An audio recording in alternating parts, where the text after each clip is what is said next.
50,000 বছর নামাজ পড়লে জান্নাতে যাইবো এরকম দলিল কেউ দেয়া পারবো? বাবা শাহালি যদি আমাকে জাহান্নামে নেয়, আমরা জাহান্নামেই যাবো। আপনারা আল্লাহর গোলামি করে জান্নাতে যান, আমরা যাবো না, আমরা শাহালির লগে থাকুম।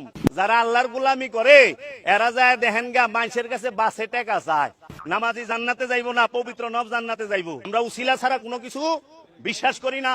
আমরা চামু বাবা শাহালির কাছে, শাহালি আমাকে উসিলা, বাবা শাহালি আমাকে উসিলা।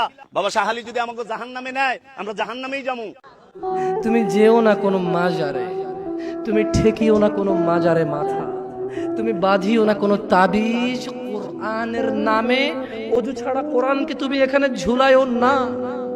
তুমি মহিলাদের মাসিক অবস্থায় কোরআনকে ঝুলাইও না। কোরআনুল কারীম এই তুচ্ছ কাজের জন্য আসেনি।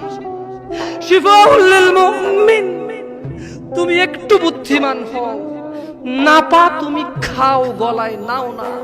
কোরআন তুমি পড়ো না, গলায় নাও। তুমি একটু বুদ্ধিমান হও, তুমি একটু বুদ্ধিমান হও মুমিন।